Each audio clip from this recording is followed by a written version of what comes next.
This is the blessing with which Moses, the man of God, blessed the sons of Israel before his death. And he said, The Lord went forth from Sinai, and he arose for us from Seir. He appeared from Mount Paran, and thousands of holy ones were with him. The fiery law was in his right hand. He loved the people, all the holy ones are in his hand. And those who approach his feet shall receive from his doctrine. Moses instructed us in the law, the inheritance of the multitude of Jacob.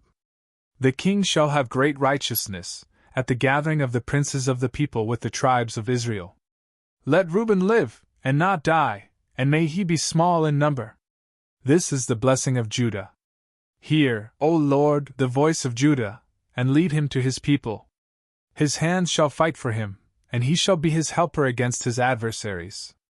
Likewise, to Levi he said, Your perfection and your doctrine are for your holy man, whom you have proven by temptation, and whom you have judged at the waters of contradiction. He has said to his father and to his mother, I do not know you, and to his brothers, I will disregard you. And they have not known their own sons. Such as these have kept your word and have observed your covenant. Your judgments, O Jacob, and your law, O Israel. They shall place incense before your fury and a holocaust upon your altar. O Lord, bless his strength, and receive the works of his hands.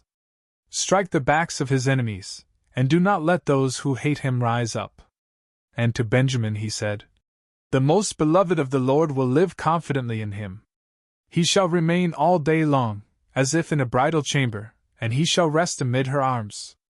Likewise, to Joseph he said, His land shall be from the blessing of the Lord, from the fruits of heaven, and from the dew, and from the abyss which lies below. From the fruits of the crops under the sun and the moon. From the heights of the ancient mountains, from the fruits of the everlasting hills. And from the fruits of the earth with all its plenitude.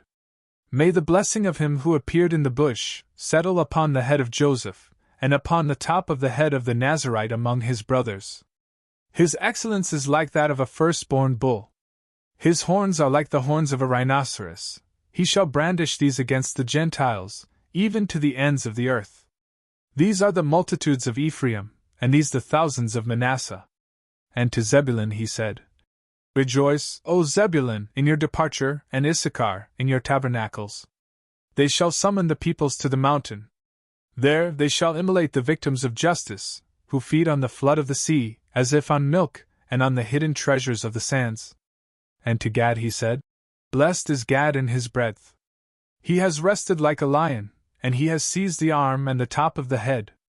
And he has seen his own preeminence, which his teacher has stored up as his portion. He was with the princes of the people, and he accomplished the justices of the Lord, and his judgment with Israel. Likewise, to Dan he said, Dan is a young lion. He shall flow plentifully from Bashan. And to Naphtali he said, Naphtali shall enjoy abundance, and he shall be full of the blessings of the Lord. He shall possess the sea and the meridian. Likewise, to Asher he said, Let Asher be blessed with sons. Let him be pleasing to his brothers, and let him dip his foot in oil. His shoes shall be of iron and of brass. As were the days of your youth, so also shall be your old age. There is no other God like the God of the Most Righteous One. He who rides upon the heavens is your helper. His magnificence scatters the clouds. His habitation is above, and the everlasting arms are below. He shall cast out the enemy before your face, and he shall say, Be utterly broken. Israel shall live in confidence and alone, as the eye of Jacob in a land of grain and of wine, and the heavens shall be misty with dew. Blessed are you, O Israel! Who is like you, the people who are saved by the Lord? He is the shield of your assistance and the sword of your glory. Your enemies will refuse to acknowledge you, and so you shall tread upon their necks.